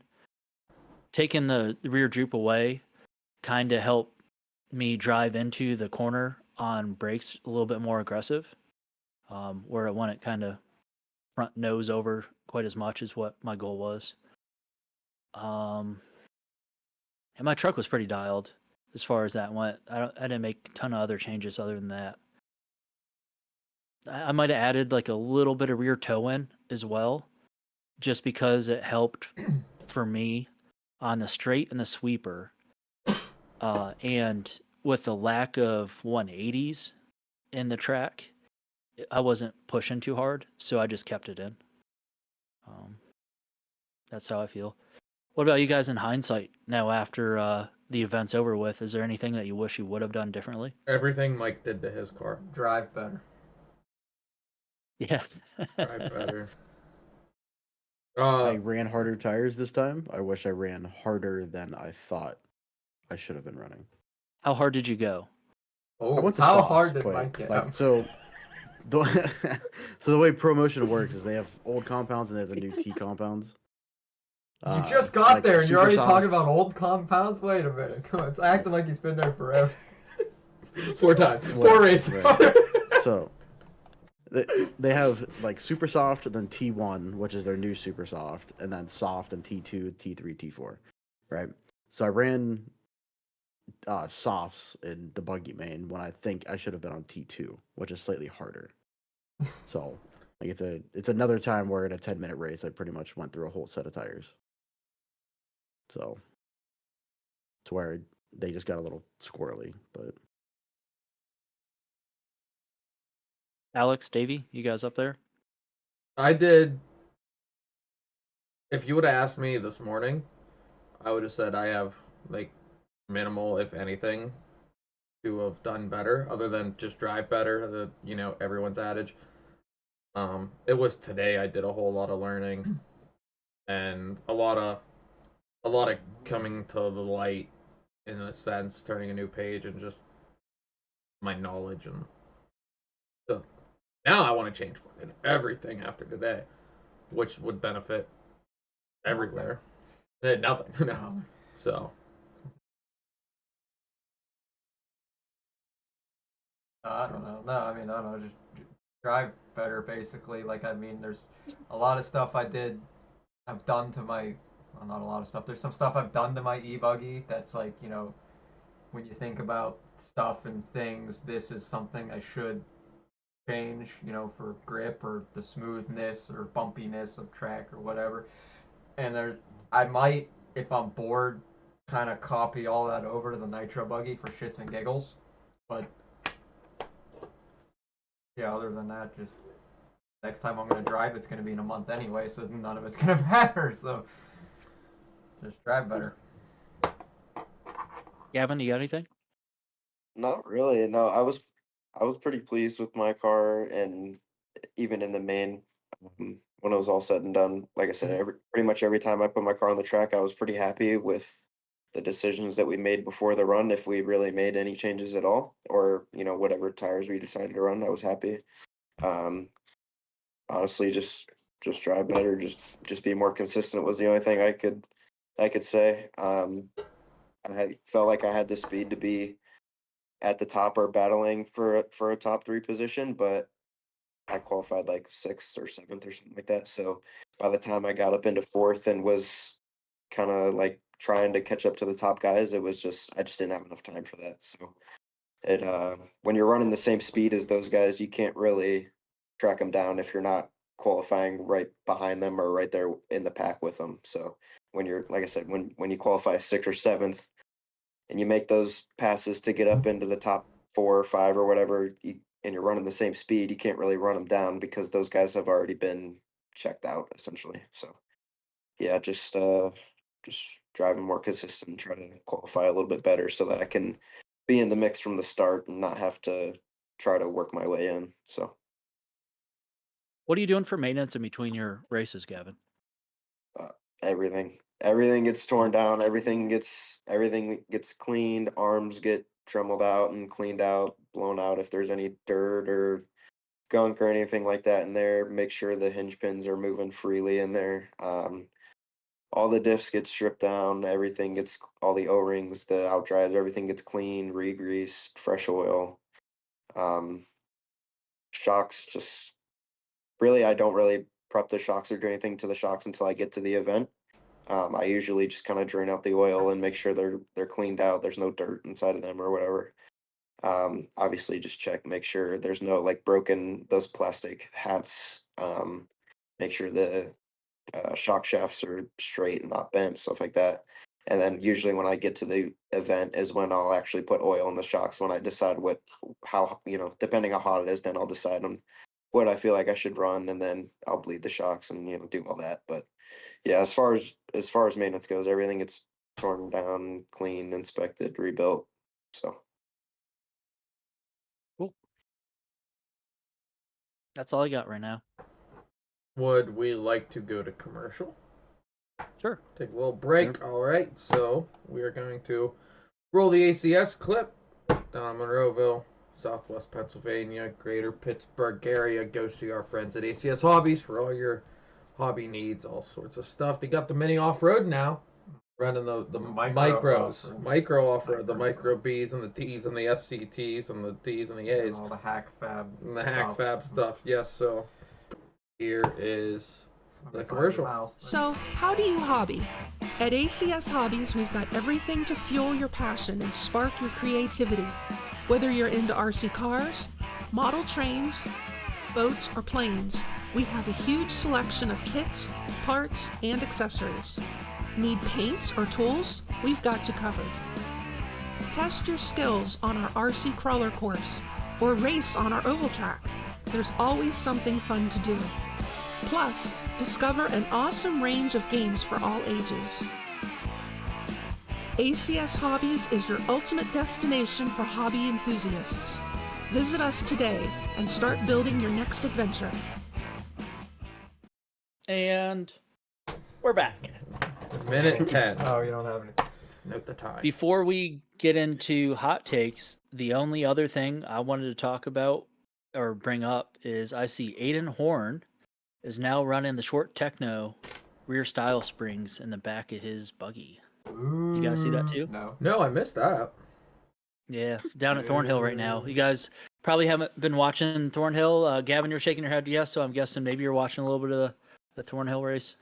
yeah, I've been trying to watch when I can, just because I've never been to that race, or that track in general. So I think it's pretty cool. And then obviously, just some teammates and some of our guys down there running, just kind of checking in and seeing how like Dakota and Paul and some of the other guys are doing, just to kind of see where they're at as far as obviously nationals coming up here not too long, and then I think Worlds next year or whatever. So yeah, I always, if I can't make it to a race, I'm kind of always on Live RC, just kind of looking at what races are going on, seeing what's around, just kind of watching while I'm maybe doing some wrenching or just kind of hanging out or whatever. So what's the inside scoop? What is Dakota Fenn doing down there right now since you got all that information? Yeah. As far as I really don't know a whole lot. I haven't really talked to Paul or any of those guys. I've just kind of been watching and whatever, because I have a feeling if I text them, I probably won't get a text back until they're home, because those guys are always busy working on cars, and then if they're not, then they're running or marshaling, and then it's back to working on the cars. So yeah, so I don't know as far as what they're doing. I imagine, probably everything. I'm sure they're, using this race to learn as much as they can. Like I said, because Nationals is coming up here shortly. So yeah, I see Seth Mandalin's kicking ass right now. He's sitting P1 in Pro Nitro right now. I got Live RC pulled up. Yep. Yeah, I've been watching it all day while I've been wrenching, rebuilding my stuff earlier today. So and I caught a little bit of it last night too.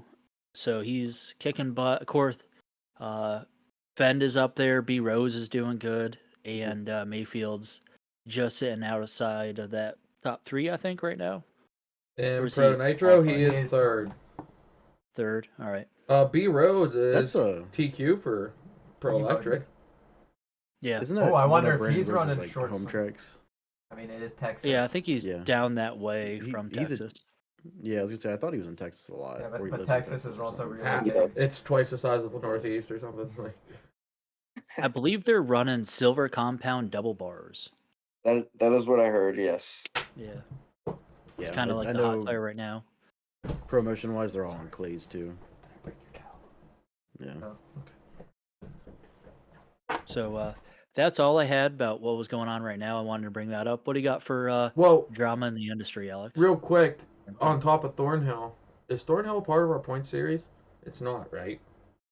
No, it is not because So this is a one-off deal. Yeah. yeah, this is the warm-up race for the Roar Field The Nats coming up. Nats. Okay, never mind. I was gonna say I'm still trying to get privy to all the things and the stuff. So never mind. I was gonna say if it was a thing, like a yearly thing, then it should be on the points. But if it's not, then Well, the Lone Star Challenge is a yearly race, but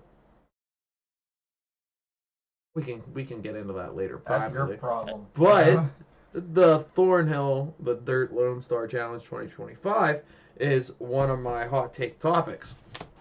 Let me take the crowd to my screen. As you can see here, you guys can't see it. The people that are going to watch can. Oh. So we have 40 plus E buggy, 40 plus nitro buggy, 40 plus truggy, 40 plus nitro truggy, 50 plus E buggy, 50 plus E truggy, Like 50 plus nitro buggy, 50 plus nitro truggy, intermediate E buggy, intermediate electric, sportsman nitro, sportsman E truggy, yada yada pro. I mean, to count all that, I gotta take my socks off.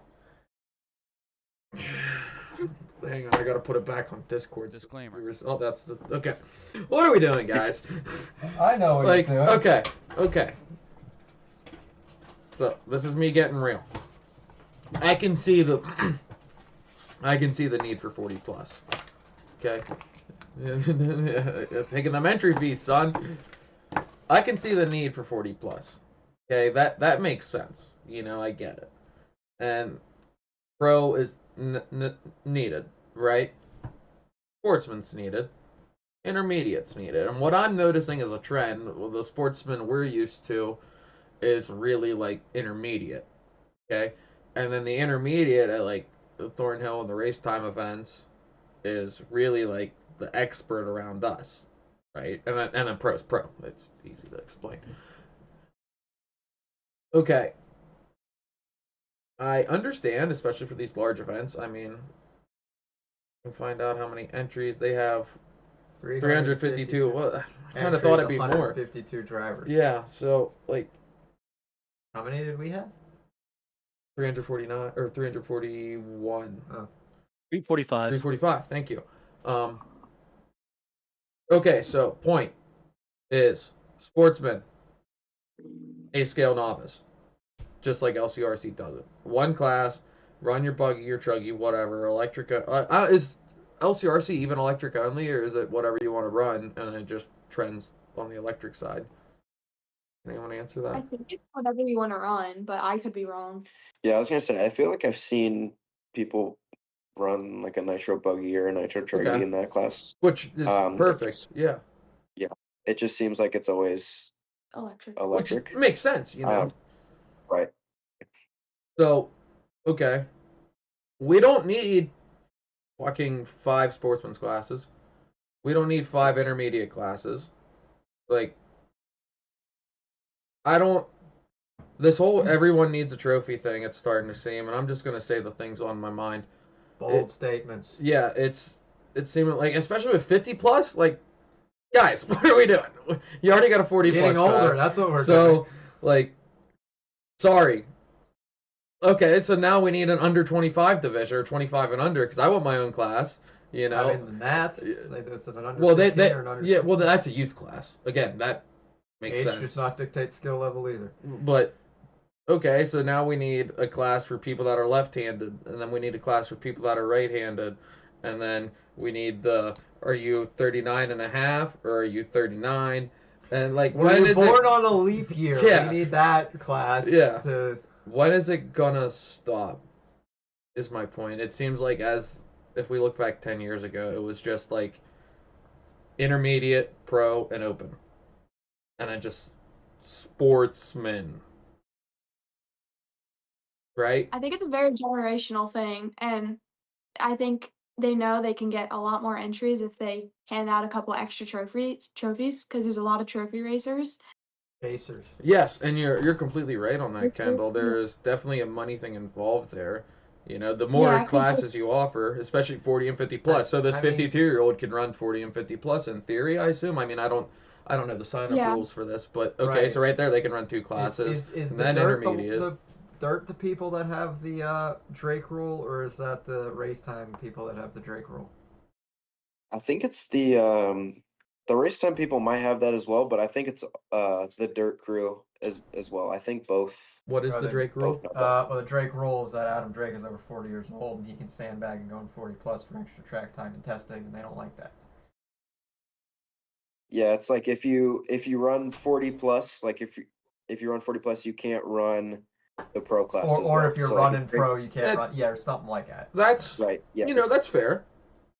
yeah, I would agree with That that. makes sense. Like, yeah, that makes sense. It's just like if you're running a sportsman, you shouldn't be running sportsman and like e-buggy or something, Yeah, Right. exactly.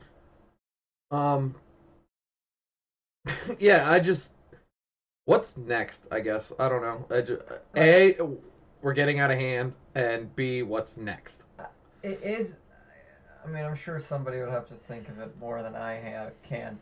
So if you have either all of these classes but have limitations to the classes, and you have theoretically the same number of drivers, it doesn't everything still like add up the same anyway, So in a sense? I can jump in with that just a little bit, and Alex will be able to really answer the question better than I can.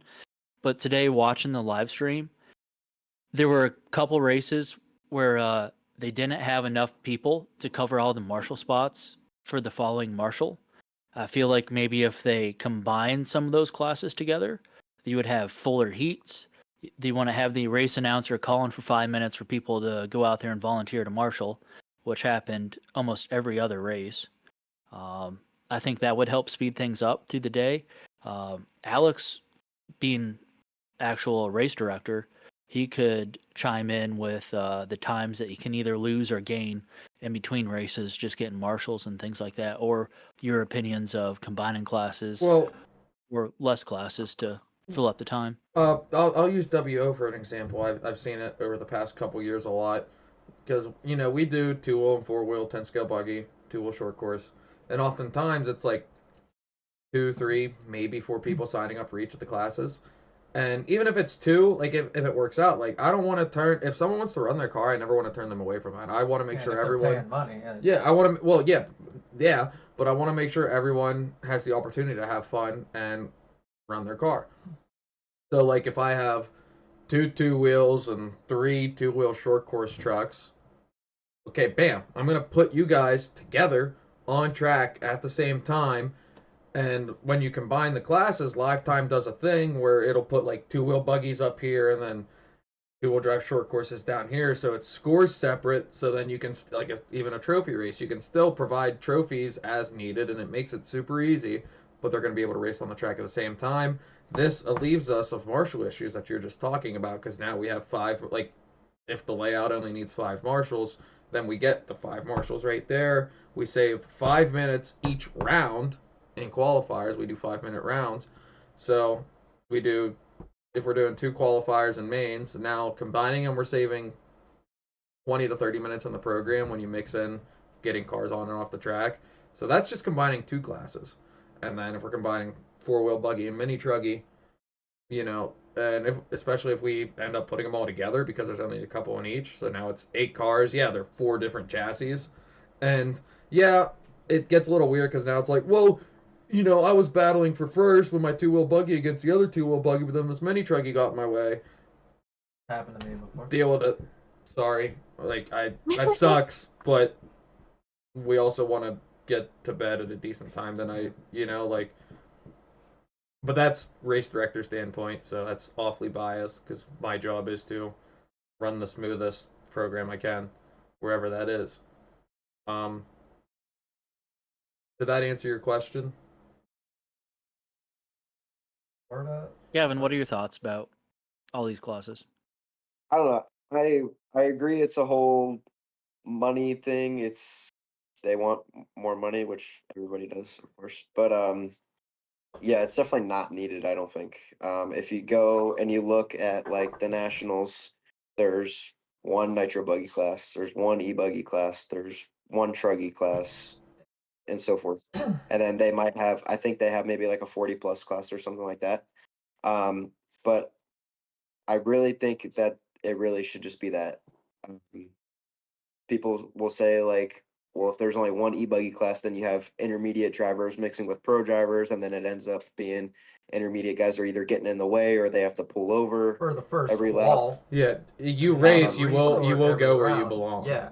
The fast Right. guys will find their And- way around. Right.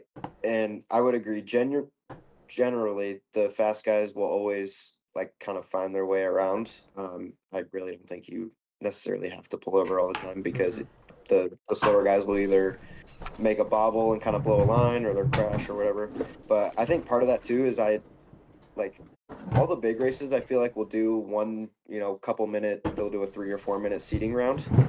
And then you go to a lot like of that. the other tracks, at least around us, we never do seating. Adrenaline.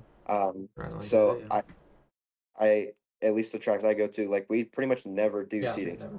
So I think that if they, just have one e-buggy class, one nitro buggy class, and then you just do one, 3-4 minute round of seating, take your best 3 consecutive laps, everybody sees into their own heat, and then from there on out you're good unless, you have a horrible run and then you get, resorted in a bad heat that you're not supposed to be in. Well, that's kind of on you. But yeah, I don't really think we need a sportsman class, an intermediate class, a pro class, a 40+, 50+, whatever. It's just it's definitely not needed. And then two, like you guys were saying, as far as some of those classes, they get 10 entries, and then they don't have enough people to cover the marshalling spots after the run. Right here, I'm looking at for the Bring it dirt up, bring it at up. Thornhill. Bring it up. 50+ nitro, truggy, 1 entry. So like, Right. Oh, really? so now like, So I don't know what they did. Did they just tell him to kick rocks? Did they Or throw did they him actually somewhere give else? this guy his money back? Yeah. It's all the trophies. hopefully, Yeah, right. hopefully the guy- TQ first, second, third. Yeah, I was gonna say, hopefully the guy's walking home with at least 4 trophies. By Right. the end of the In weekend. theory, but and I don't obviously I want to put the disclaimer out. Not, Bold statements. yeah, bold statement. I don't know what Thornhill's doing. I don't know what the like. Well, it's a dirt They put on- program, so they're doing dirt things. Yeah, but they put on good. The tracks are awesome. The dirt does good things. So I'm not, but it's just like, and this isn't just a here thing. This isn't just a these guys thing. This is a very trending thing in the community, and I think What it's are we kind of doing? like, I don't know, 6 classes, but you limit what people can do. So obviously, you wouldn't be able to mix 40+ in pro, but 40+ in intermediate, they probably let you do both of those, right? Right. Yeah. With So- I'm pretty sure with like that Drake rule or whatever, you can run 40+, and then you just can't run the pro class. And essentially, that was just taking away from Drake because I'm pretty sure he's like the only guy that Yeah. that does that anyways. Yeah. But still, like those guys can run 40+, and then they can run intermediate. So, and I feel like most the guys that run intermediate are typically running in the 40+ class as well. So. And I would think too, like, if we had everything as one class. So, like, I'm thinking in my head, what was I in Nitro Buggy? Was I in the B main? Intermediate Nitro Buggy? My main was 15 minutes, right? And it's 15-minute B mains, and everything below a B main is what? Still like 5 10. minutes? C 10? is 10, and then He's below 10. is 6. Okay, so like, also, you're paying for possible more track time in a sense. So like, let's say I signed up for pro. I don't know what my times was, but I probably wouldn't have been in a B main.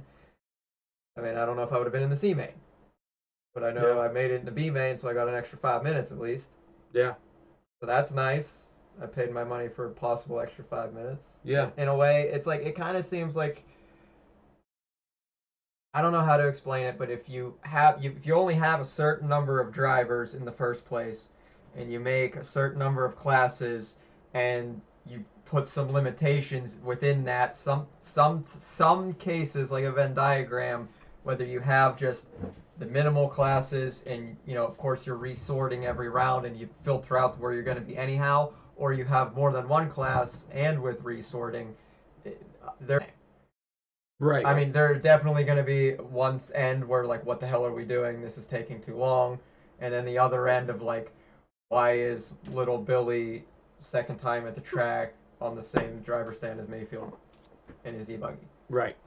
Like, there's definitely things to both. There's of this, also, and I think it's a case by case thing, but there's just so much thinking involved. I don't think anybody does it, and they just roll with it. There's also this other thing that Lifetime does, and Kendall, you do entries, right? You put people in the computer and stuff. I don't know if you've noticed or seen this, but when you're on the tab and you clicked on the person, you're putting their classes, enter transponders, whatever. At the top, there's a little thing it says driver ability, and it has a drop down, and then you can rank them. I think it's 1 through 9.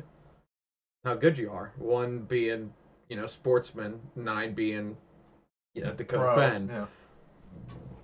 And this really only works, A, if the people are honest, or B, if you know them and know like where the ratings fall.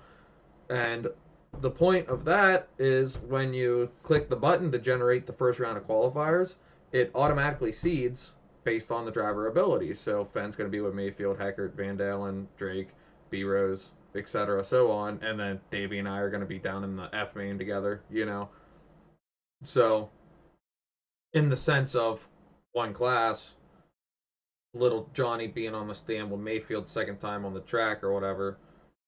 For at least that first qual, Yeah, we can even take that first qual completely out because now, right? They're of course people run different or whatever, but in the sense it's not going to be, clubbing baby seals or running over speed bumps. It's just imperfect system, and it is what it is. I don't know. Yeah. But like I signed up for intermediate in both of my classes. Hey, what do you want from me? Horse. Kevin, is your friend Van off to the side or something? Do you want to have him jump in? I see you guys looking. I was like, why doesn't he jump in? Just chime in. Is there room on the couch? Yeah, Open conversation. Is this a couch? Man, Come on, Van. he's the best guy in RC, hands down. Back for Van. Asleep. He's I'm so tired. Whoa, Kendall, have you met Mike? Come on. Mike. Oh, Uncle Mike? Yeah, Uncle Mike. Uncle Mike. I don't really know him. Sorry. All right. Okay. Anyways, Van's just kind of. Can you see Van okay? No, You No. can't see Van at all. Literally cannot. There he is. Hey, there we go. He's on the other end of the couch. Yeah. The other chair. I don't know if you He's guys on can the see him, L it's kinda- section of the sectional. We can see You him. know, when Johnny Carson had so many guests, Thank you for joining our Ed McMahon podcast. would have been off screen anyway. Should be here. What do you Yeah, think Van- about all the classes we're talking about? I don't know. I think it's not that great. I think it should just be one class. I mean, they should have like, you know how Roar, their fuel nats, they have like, you get 164 finalists, 132nd finalists. A ladder I mean, system, that's what they call Yeah, it. just have like a B main finalist plaque, a C main finalist plaque. Because Yeah. at the end of the day, the objective is to win. To win the main you're placed main. in. On-road shit. Bumping is a Van for Roar gift. president. Van's the new Roar president. Go Van. See, this is where we're spoiled as off-road racers. Is we're bred to Yeah, we're shoot bred for to the A main. bump. You make Yeah, the A main, yeah. or you're nothing, and everyone wants to make the A main. And if you don't make it, you're disappointed. And then each lower main, I just gotta get What first I'm or looking second, for. or I just gotta get first, Yeah, you second, or just gotta third. make the bump. I just gotta make that bump spot, and then you make it, and then now you're Bumping is a privilege, not yes, a right. Yes. Bumping is a privilege, Van not and a Roar, right. do you think they should have bumps or no? You make stickers that say that. This is still my bumper sticker. They do have bumped in Roar. Besides 10 scale. Yeah, not in 10 scale. Okay. They should do that. So I don't know why they don't. Yeah. I like cat fighting over there. Ignore us. No. Write that down. Write that down. Mike, do you have Well, any that's it. thoughts on this? I think it's ridiculous to have that many classes. I mean, while you guys were talking, I was just randomly looking. So If you're a entry Scorpio count-wise. class, if you're a Sagittarius class, You're an aquarium Entry class. count wise, they have what 352 entries down there with 35 heats. LCRC 345 30 with heats? 30 heats. Right. So even if you add they the have same amount of difference in drivers, would we have the same amount of heats? They have 7 more drivers than we did, and so 5 that's more enough heats. heats. So technically, really only 4 more heats, really, right? That's Because those 7 drivers have to go somewhere. So that's adding an hour and a half to the program. It is, but I mean, it's 4 heats. Like in the grand scheme of it, who cares? You know what I mean? Like I Unless get it's it, P but, and B like, and you're running till 1 in the morning. Or it's on raining and you have to rerun 10 Yeah. classes. yeah, was gonna but Davey, on the other side of P&B though, Davey, that's totally expected. You go to P&B with the expectation of that happening. Yeah, So part of that like gambit. P&B, you can't even include that. What were you saying, Kendall? He's To been touch there on kind of before. like I what haven't been Alex said like 15 minutes ago about how like these guys want like 50 plus classes, 40 plus classes. I just think it's so funny because they want all these like, in my opinion, like unnecessary like heats added to the program for them so they can get their trophy or their recognition for their Facebook posts. And I just think it's funny because those are the same guys to complain because they want to go home and that the program's too long.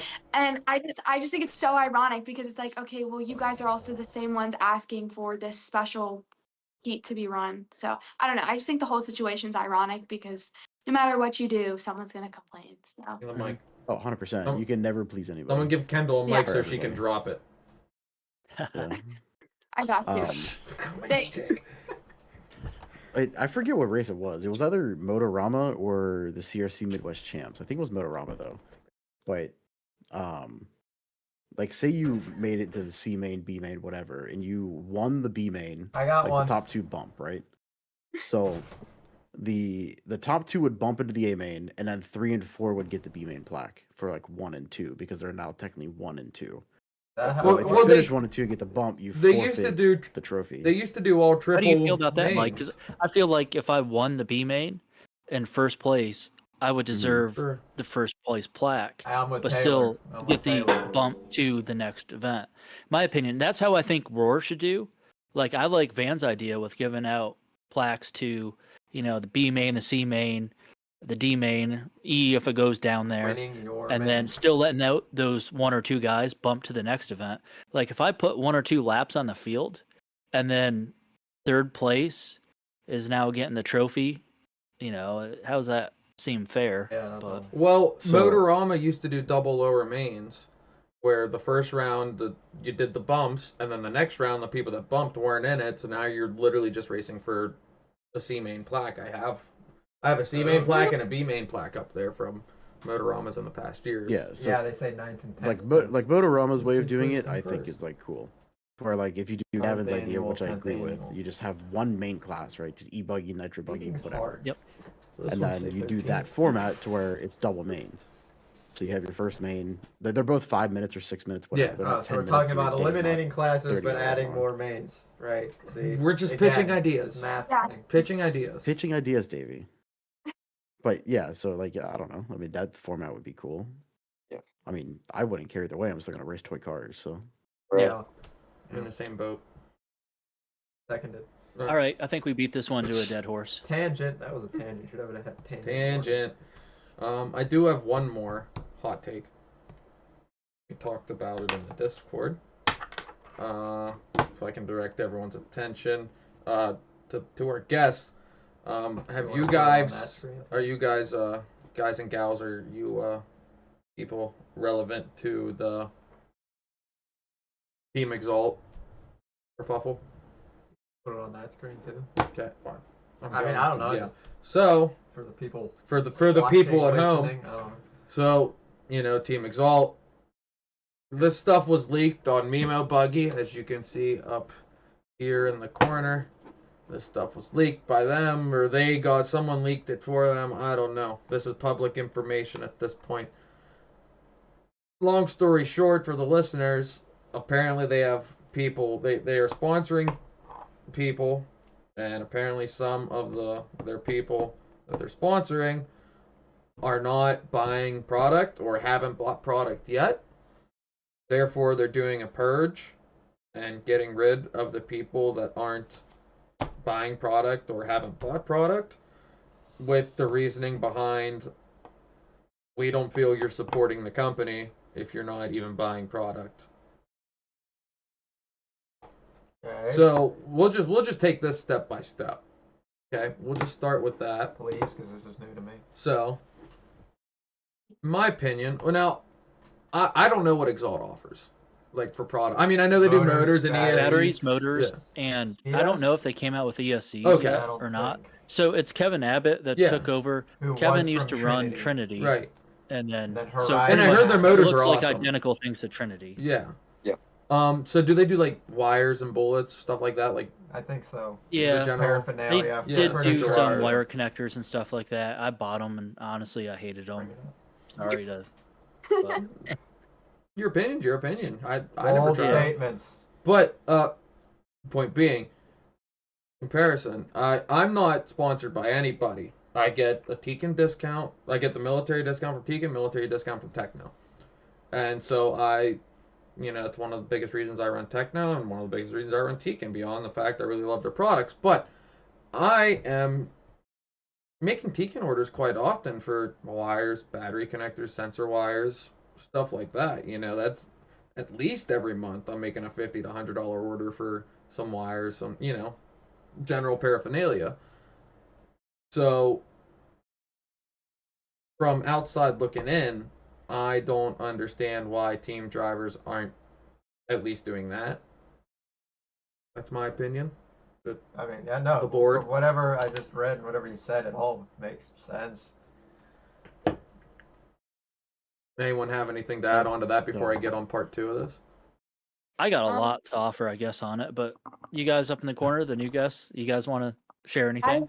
I have something to add. I don't really know anything about the situation. I've seen like brief things about it on Facebook and in some like RC group chats and stuff. But I kind of agree with Alex on that. I don't really understand how you can be part of a team and not order anything. And as much as it may suck to be on that team and get kicked off because of that, I mean, like that's just life. And that's you're sponsored by them and you have to support them. And I mean, unless you make like one big order that's gonna like cover Yeah. you the whole year, that's one thing. But clearly, you're not if you're not placing like if they're gonna kick you off or whatnot. So yeah, I don't know. I think it's just it may come off as brutal, but they're a company and they're a business, and at the end of the day, that they're trying to make money. And if anyone else was in that position, I think they would be doing the same. And I think there's a lot of guys that want everything handed to them in RC, and I mean, who doesn't? But you got to work for it, and you also have to respect those companies, even if they're sponsoring you.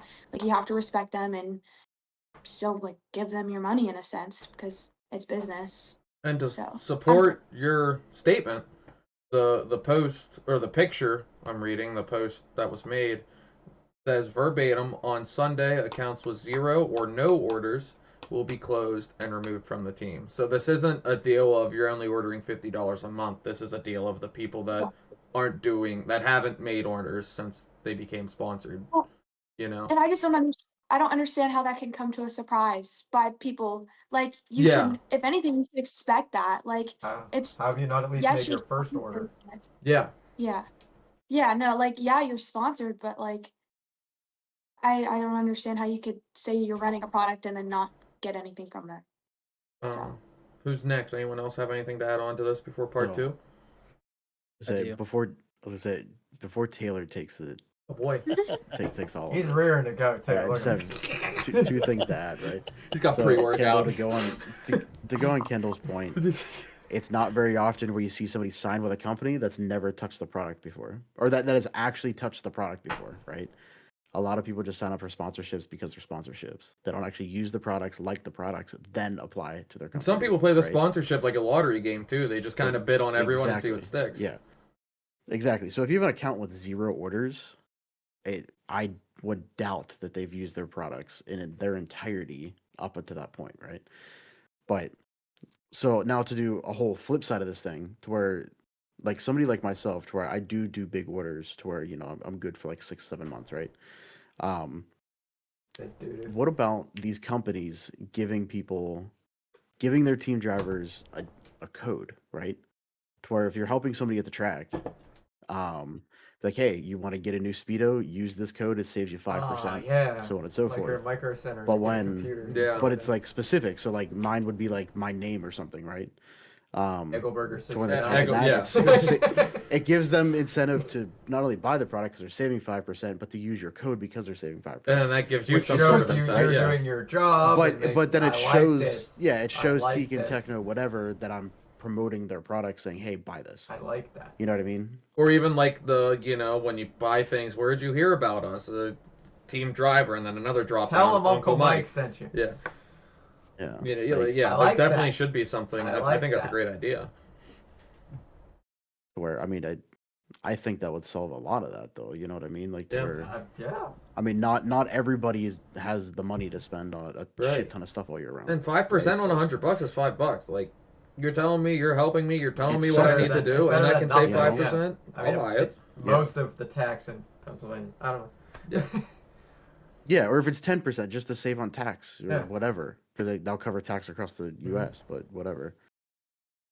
But I don't know. Just a thought.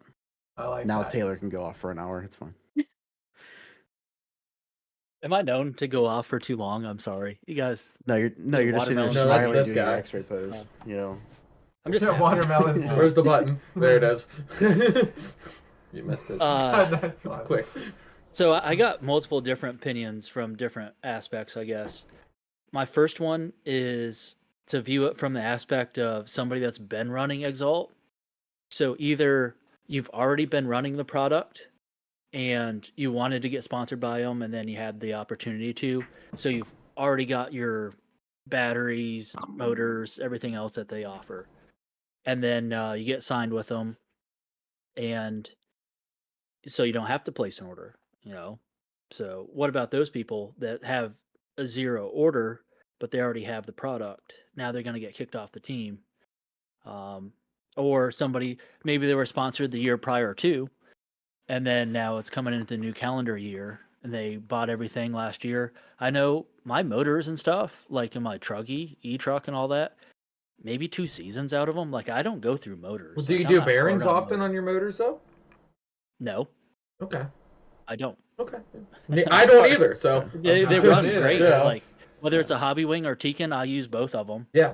It doesn't. I'm not really biased. I don't have a sponsor. Whatever LCRC sells, and I changed out my motor after 2 seasons, and I changed the bearings in that motor after the 2 seasons, and now it sits in my box as a backup to what's in the truck now. That's just how I just swap it out after a couple seasons, even if it's running perfect, and then I maintenance it up so it's ready to go in case something happens to the whatever in my car at the time. So I have it as a backup. I don't know if you guys believe in that, but that's just how it works for me. No, it makes sense. So And the other aspect, I guess, is one, you're really pointing out that these people that are sponsored are just contract customers now. Right. Like, No, yeah, that's always known, I feel, too. Exalt is trying to rely upon these people as a source of income. Maybe you should just be trying to, you could cut your prices down to the regular market and sell to everybody at, 10% less cost and try to cut out your competition and undersell them a little bit instead of offering up the 10% discount to all your people that are sponsored. That would be an option. Other thing I wanted to mention is maybe Exalt has too many sponsored people and Kevin can't keep track of them. Because if, say, I'll use me for example, I'm not sponsored by Exalt or anything, but if I was running them and I'm doing everything in my possibility to make Facebook posts, wear Exalt apparel, run their product, stickers on my cars, doing all that stuff. And say in this scenario, I already had all my Exalt products from the year prior, and I'm out there promoting the product, doing the best and everything. If Kevin had less people, Kevin Abbott that is, had less people on his team that were sponsored, he could keep track of that. Watch the Facebook posts. Ask people at the racetracks where these people go, hey, are they promoting my product at all? anything like that. But I think you're sponsoring too many people, in my opinion, where they can't keep track of things like that. Perhaps. That's all I got. I mean, I'm sure he's going to get a lot of messages from these people on the team explaining their unique circumstance. So I'm sure things are going to get sorted out, but at least just from reading this thing Alex has on the screen, it makes sense. You know, but then all the stuff you said makes sense too, but that leads to like the people actually saying, "Hey Kevin, blah de blah de blah de blah," and then those cases would just have to be dealt with individually, or depending on what kind of mood this Kevin guy's in, snipped. I don't know. What do you guys think, Gavin and Van? I don't know. I would say I'm kind of with you as far as electronics go. I usually have my stuff in pretty much until it gives up on me. As far as like motors and ESCs go, I run them until they're pretty much dead or I feel like they're starting to go, and then I replace it. So like majority of people aren't replacing their electronics every season because they're they don't need that. It doesn't need to be replaced every season. I This season I did replace all my stuff just because I built a new car for outdoor season. But before that, the ESC and motor that I had in was probably 3 or 4 seasons old, and I didn't notice any problems with it. So obviously, I never needed to order new stuff, um, just because I had plenty of wires, I had plenty of bullets, I've have plenty of sensor wires. Like I just have that stuff on hand. It's just stuff that I have on hand, and I have plenty of it. So if I was like, if I had an electronic sponsor, it just, I wouldn't be ordering every month just because it's not needed. I don't think. So I'm kind of with you on that. That it's just not really needed. So. Does Van have any thoughts over there? Yeah, I'm the same way. I mean, electronics, you don't usually go through that stuff a lot. I mean, ESCs, motors, stuff like that. It's per season.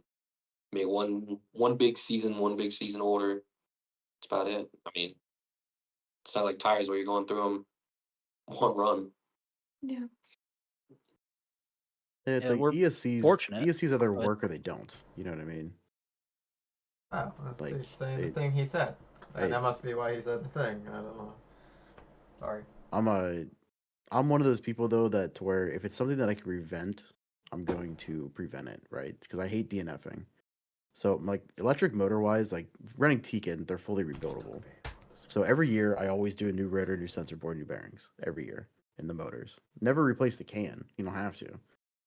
But you just rebuild the internal. ESC, I've had the same ESC in my short course for 8 years. It's a Gen 2 Tekin. It still works. There's nothing wrong with it. But motor, I rebuild it every year. So It's the same motor too. But the gear into, we'll call this part 1A. One of the comments on this 1B thread, at this point. yeah, maybe 1B. Mike and Taylor, we already saw and talked about it, but to the people at home watching and to our guests, it was a message that Mimo Bucky got regarding the meme they posted about Exalt, and then there's a comment thread with some information that leans on the spicier side. One of the messages Mimo Bucky got was, "I laughed so hard at that Exalt meme. I was on the team and got terminated because I didn't buy anything since the beginning of 10 scale season. Their products are good, and I keep my shit in top shape, so I didn't need to rebuy, and got kicked off the team because their product was too good." So, I feel like that goes along exactly with what everyone is saying, that A, you don't really tend to need to replace your electronics just as a maintenance thing. Like Mike said, it works or it doesn't. If it's working, it's working, And like I know what it Exalt or even I don't know what any other ESC has in that regards, but still that's a $10 purchase, or whatever. So just kind of people that are seeing the bad side effect of this is sharing everyone's thoughts on that deal. Now, for part 3 is a whole nother thing, referring back to the interwebs for the people listening in their cars or whatever. And for our guests, it says, it's another message with some pictures and stuff of their website, I assume, and it says a bunch of guys left the team because the original contract said 50% off retail, only to find out when your account was activated that it is actually 50% off of MSRP. His way, don't know who they're referring to as his, I assume Kevin Abbott, says his way of fixing this was to just swap MSRP and retail on his website so that his pricing structure makes 0 sense. Now, 2 ways to pick this apart in my brain. One, obviously I haven't seen the contract. I don't think we ever will see that contract. So I don't know how the verbiage was written in the sponsorship contract, whether it was retail or MSRP, but pretty much all of us know it's a very big different thing, you know? Like, I know my military discounts are off of MSRP. I believe pretty much all team driver accounts across the board are the same thing. I know Mike said it is for Tekin and Techno. Gaven, is it the same for X-Ray? Yeah. Yep. So, I mean, I don't know what if it did say retail in the contract, I could see those getting sponsored thinking like, oh shit, like this is a great fucking deal. I'm getting this awesome product and it's 50% off retail. You know, hello. I'd be disappointed to find out if it was MSRP, or did all these people not having a sponsorship or not really in the know of how that game works, it just saw 50% off and didn't read the fine print. You know what I mean? And now they're a little salty about it. I don't know what the Probably fact all is of of the that above. matter. Yeah. There's the people that don't understand the difference between the two. Yeah, exactly. Because when I first heard about the military discount, you know, all I saw was 40% off. I'm like, fucking sick. And then I get on Techno's website, do the account, and then I'm still saving $100 basically, or $100 or more on a kit, you know, with military discount, which is fucking awesome. But that's off, you know. I can save that on Techno's website with my military discount compared to buying it at A-Main full price. Because their MSRP is like $1,200 for an e-buggy kit. That's it. Yeah. $800 on their website or $600 for military discount at 40%, you know? So, yeah. That's where I'm at with that. Anyone else have any more comments on this with part A, B, and C?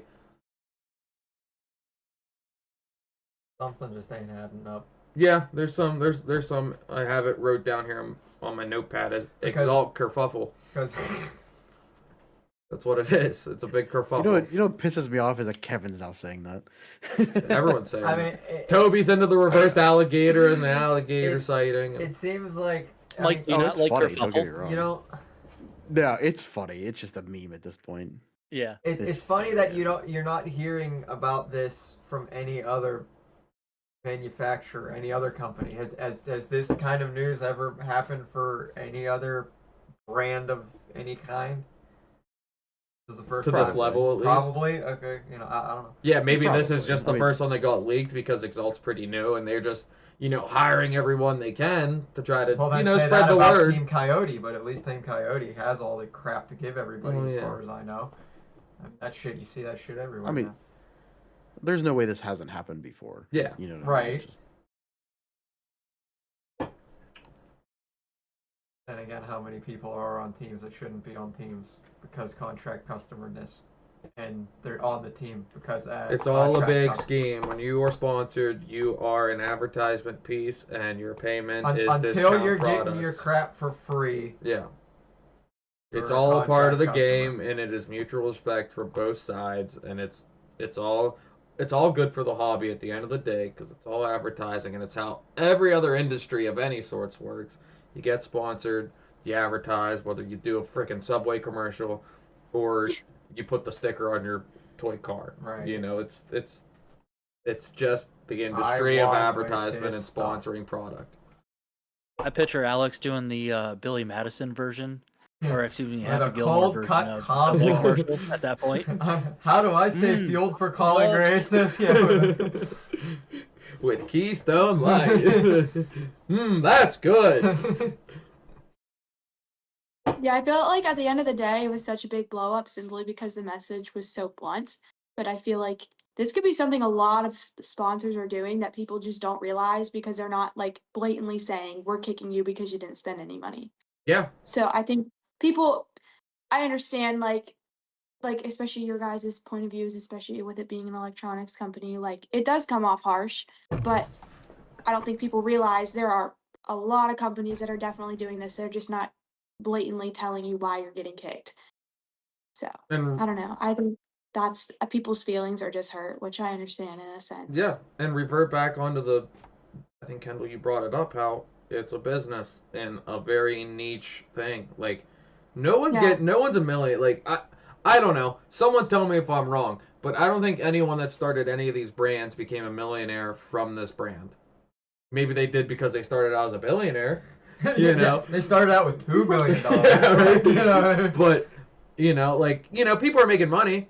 Don't get me wrong. That's how things work. What would that be, the black? But yeah, we're out here fucking designing Lamborghinis and Ferraris. We're making high-end hobby-grade toy cars and parts and paraphernalia. Those fast tracks. Yeah. So that's all I got on that. And that pretty much concludes my hot takes. We want to close up. Any shouting comments? Gavin, Kendall, Van, you guys want to talk about sponsors, shout outs, things like that? Shout out sponsors, man. Shout out LCRC. Shout out CRC. Go. X-Ray, RC America, J Concepts, Magic Hobbies is my local hobby shop. They do a good job hooking me up, getting me everything I need, like electronics and stuff like that. Just so I don't have an electronic sponsor. We got Mach 1 batteries and servos. Those are pretty good. I just started using those this year. They've been great for me since they've kind of merged with Factory Extreme. But yeah, we got the legendary Matt Trehorn designs. Mike Trehorn designs. Sorry. Who's this fucking Matt guy? He goes by MT MT Designs. Now. Yeah, MT Design. Ruining the pitch. Yeah. Probably painting up some fresh paint for me right now. So. Yeah. Did Brody earn a paint scheme or what? I remember that was the peanut gallery talk. Not yet. Yeah, I have no idea. We'll have to wait and see, I guess. Depends on how much money he has, I think. Yeah. He might have to start paying Fair. anymore. Fair. Anything else from the table? Van down there, sponsors? I don't have any. I mean, I mostly go through Magic for all my stuff, so shout out Magic Hobbies. The legendary. Yeah. Yeah. Do you have That's anything it. to say? Just Magic. Oh yeah, JTP oil. Jerry Tebow hooking me up with the oil this year. But yeah, other than that, I think that's it. So. Good deal. Mike, Taylor, anything to add at the end? You go first, Mike. I mean, as always, thanking everybody, friends, family, all the good company. Wow, I can't even think.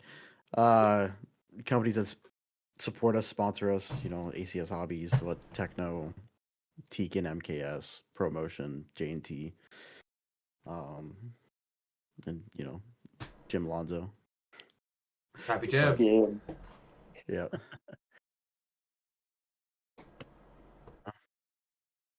Taylor. Shout out to LCRC, Kevin. I know Krista won't make it this far into the podcast. Housewives are on. Housewives or something. They've been on for the past hour. Yeah. Maybe she'll get the first 30 minutes or something. Maybe. She's gonna fall asleep. What was that, Kendall? Started up again. She'll probably fall asleep. Yeah. Yeah. And then Mugen. Thanks for Mike. Paint my bodies. That's it. And especially you, the listener. That's you Oh, guys cute. and girls. Shit. Davey? I don't know. What?